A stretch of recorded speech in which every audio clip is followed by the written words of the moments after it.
Today we dive into the murky depths to once again look at a seacon.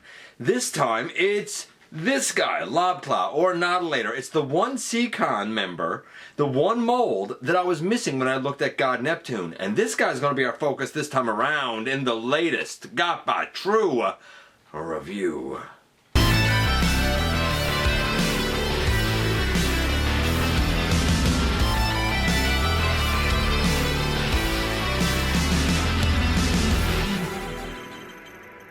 What hell, welcome back to the channel. I'm your host, your most humble of hosts, Dennis Moulton, aka GotBot. As always, man, please like, comment, share, of course, subscribe, and while you're at it, light 'em up, baby.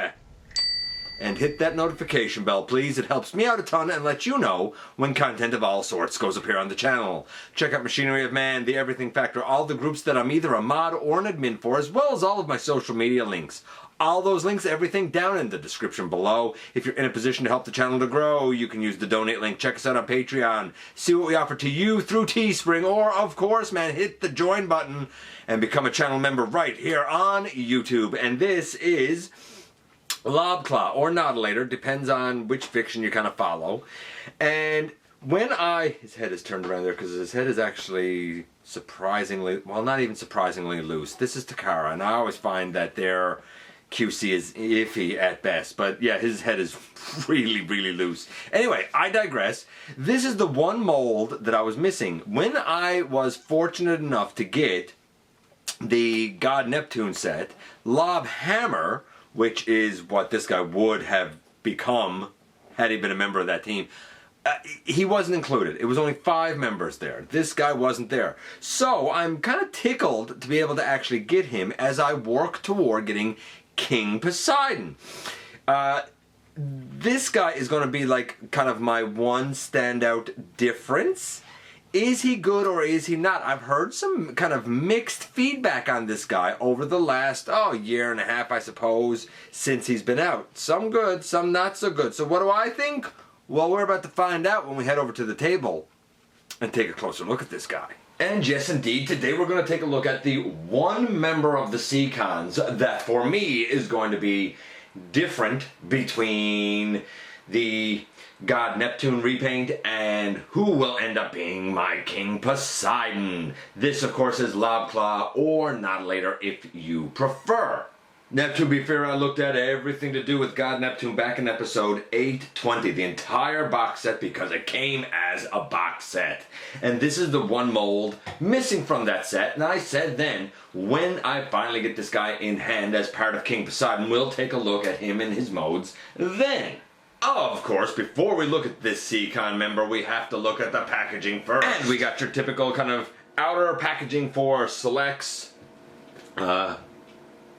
Yeah, I mean, it's there's nothing much on it, honestly. It's pretty bland, I suppose. I'm not really sure the point of that box, however, because inside you have this, of course, a bunch of information on the back, and on the front we have that nice schematic that we've come to kind of know for the seacons.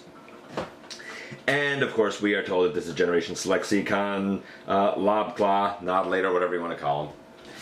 And then inside of that, we have yet another packaging. This is just your common packaging for Selects. Fairly big gloss instructions. I kind of like it. One of those neat remolded hands with the articulated fingers and whatnot. We saw this hand before with the God Neptune set.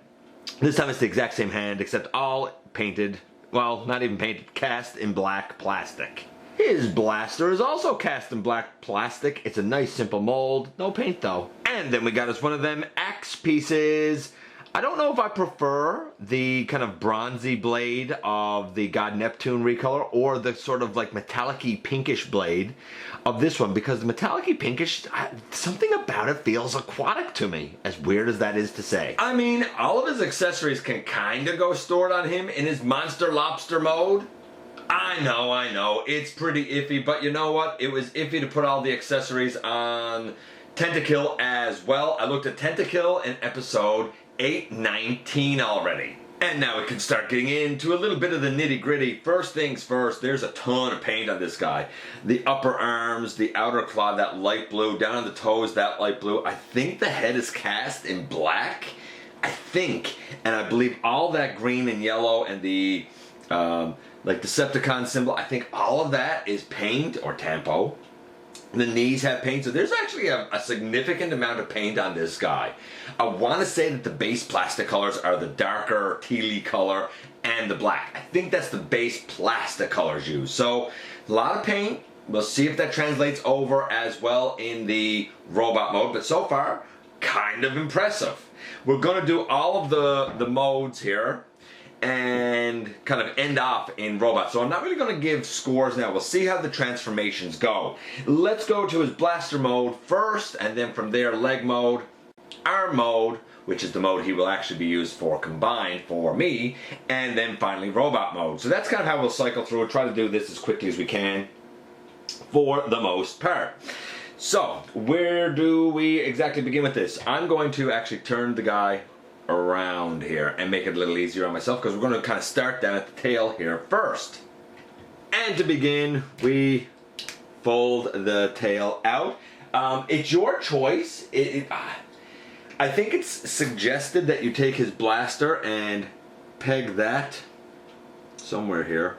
I'm not even sure where exactly it's suggested that that goes pegged. I'll have to size that up a little bit, but the blaster apparently can go in there. I've seen it done sometimes. I've seen it kind of left and not done sometimes. So I don't know. It's up to you, I guess. Then we come down here and we flip this down, and we flip this down. Now these armatures for these legs are noted as being somewhat weak. I think it's just because they're thin. So for me, I tend to open them out and hold on to this end as I fold the legs here back. That's what I find works best, and then I actually bring it all the way down like that. I'm going to do the same thing, of course, here on the other side, over here, and then we bring it down. And there is a little tab that goes into a little notch on both sides. I might have to, there you go, I got that one in, and I think I got that one in. So we got that much done. That's like the back end of the blaster kind of sort of finished. You could probably push these back a little bit more if you're so inclined. That's kind of sort of up to you. Then we come here to the arms, and actually I guess we can lift this off first. We'll lift that section off first, and I guess to be correct, we should fold out the, I don't know, the little piece down there, we're calling it, the little combiner peg, there. We'll go like that, and we'll turn out his hand. I'm sorry, I think I had his hand left out the whole time. And we're going to bring that up on the side, bring out his claw, which I guess I should have had out all along. My mistake. And you bring this down, you push the shoulder joint in, and then you kind of angle the ball peg down so that it can go along his body fairly tight and come up over the back there. And I'm not worrying about this being a perfect transformation because we've all seen it 100 times. There's little peg slots in the top of the claws, and the head kind of goes slotted in there, but boom, in the end, basically this is your blaster mode. I guess it's a cool blaster. To do the foot mode from here is actually very simple. We just remove that from the bottom, straighten that up, and then we would stand the guy up with a foot on the bottom. You know, that's kind of what would happen. Some people have said, like, well, what do you do with this then? And what I've seen some people do is they'll just take it and don't mix for a big knee. I've seen some people just put it in there like that. I mean, you know, I don't think that that's the best solution for that, to be honest with you, but I have seen people do it when they just want to have somewhere to put it. Some people have also opened up the hand and put it in the side. I guess that's up to you, but I don't know. I think the intention, unless you're combining it with other parts and pieces, is to lay it aside. Naturally, it should be part of a bigger blaster, but that's the kind of foot mode, we'll say. Then to go to arm mode, we basically leave the upper body as it is, but I need to back things up a bit because the arm mode gets a bit bigger, of course. There we go. For the arm mode, we're going to open the legs, and we're going to, as the old saying goes, combine our wars them down and close them up again. I'm going to put that way. We're also going to, I think, try and get this set of legs in maybe one more click. If I can. There. And we're going to tab that back in, turn this like this, and we're going to go like this. And again, at this point, you should be able to, I'm just going to take that out of it. How well does the... actually, the hand stays in there quite nicely, to be honest with you. A couple of the God Neptune guys, it's not as tight of a fit for the hand as I would like. But there you go, that's the arm. That's the way he'll kind of be used for me. Maybe as the other arm. I think he's the other arm actually, but whatever, you get the idea. And then finally for Robot, we just straighten out the legs and turn them at the waist and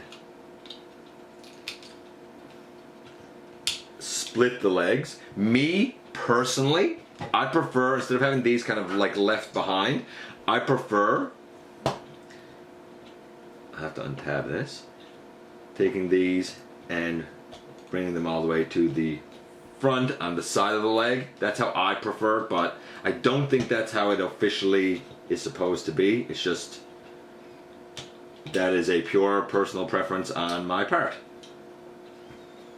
I like them out there. Bring that down and turn the head around and straighten out the arm. Turn that arm around and the hand back out. Straighten out the arm. Turn it and bring the hand out. Solidify that on the back. And boom, in the end, in robot mode, here you have Nautilator or Lobclaw. And here we have the lovable buffoon known as Nautilator next to the suave and debonair Tentakill. At least if you go by the North American fiction. Otherwise, these are both mindless drones a la the Japanese fiction. I think in Master Force, if I'm not mistaken. Yeah, Master Force, I just had to double check. Of course, because of that, we do have an animation accurate model that we can compare Lobclaw / Nautilator to. And it's like, I don't think we saw him in robot mode if I'm not mistaken, or saw them, I guess I should say, in robot mode if I'm not mistaken. Pretty sure that beautiful paint continues. I think that by the way, pardon the bandage on my finger if you see it. I cut myself. The gray is on his torso, on his chest is, I believe, paint. I think the blue is paint. I think the gray on his pelvis and the red on his pelvis is paint. I think there's a ton of paint. Again, referencing back to that animation model, we have an accurate looking lobster, and I think that's the only time we really saw him in the animation. I don't think we saw the robot. I could be wrong about that. I'm going to say, honestly, this is a 10. I'm going to say that this is a slam dunk, touchdown, grand slam. I don't know sports terms, but like it's a win in terms of paint. I'm going to say it's a 10. And if I'm wrong about that and there are imperfections, then I just don't notice them, honestly.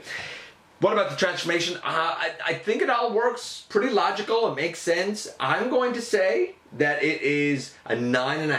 I want to say 10. However, I have to give a little bit of a nudge and a knock, objectively speaking, because even though subjectively I think it's a 10, I think it's a great transformation scheme, I know that there have been issues with breakage of the legs of the lobster, and if yours have broken, then that's it. The guy's pretty much ruined. So like, I gotta give it a knock to that. That said, I think if you handle the legs appropriately and you leverage them from the right place, I think you'll be okay.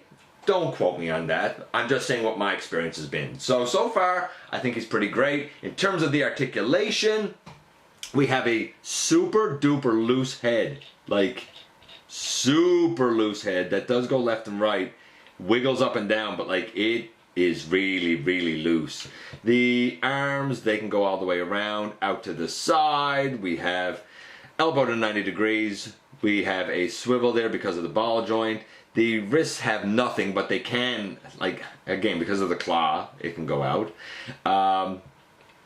We have a waist on the guy, which I do appreciate. We have legs that can pretty much go all the way out to the side. I mean, I guess a little bit more would be nice, but I don't know if you need any more.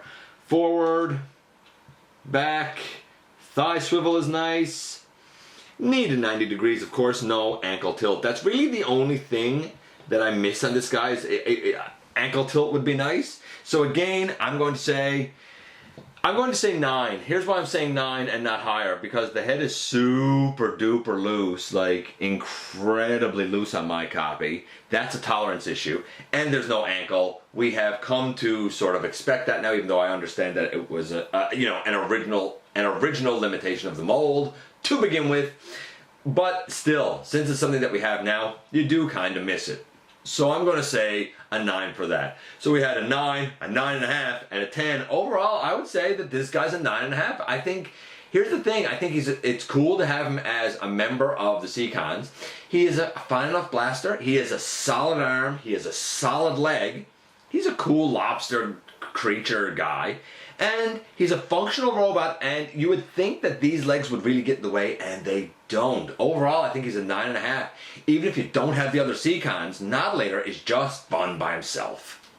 And here we are once again, and here he is. So, in terms of the coloration, I think the coloration's an absolute win. It looks like the character. It embodies the character really, really, really well. I just wish that head wasn't as loose as what it is. That really bugs me.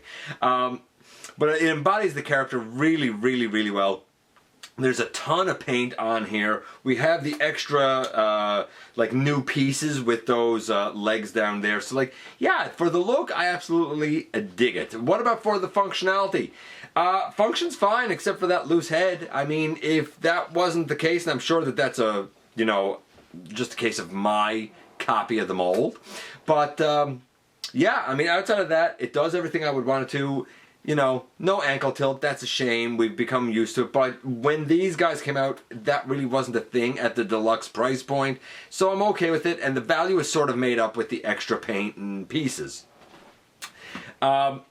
What about the transformations? Easy. All of them easy. The only thing about it that's not easy is dealing with these legs, because they're on a rather small armature. Now, because I was already made aware of that beforehand, I tend to hold on to the armature itself rather than just trying to move the legs. If you just try to move the legs, I think you're going to have some problems. So I think he's tremendous. I think he's pretty fantastic and certainly fun, even if you don't have the other Seacons. But all of that comes with the caveat that you have to be careful with his legs and be okay with taking the risk that maybe, potentially, at some point, they could break. I don't think it'll happen if you're careful with them, but it's something to keep in mind. Let me know what you think about Lobclaw/Nautilator. I appreciate you guys coming by. Give me some of your extremely valuable time. I do know how important it is to you. If you're in a position to help the channel to grow, you can use that donate link. Check us out on Patreon. See what we offer to you through Teespring. Or, of course, hit the join button to become a channel member right here on YouTube. Don't forget that somehow, someway, each and every single day you do make a difference. And I look forward, baby, to the next time that you and I get together to have another visit. Either in the live streams on Thursday nights at the stop motion premieres or the old fashioned way, baby, right here inside the videos.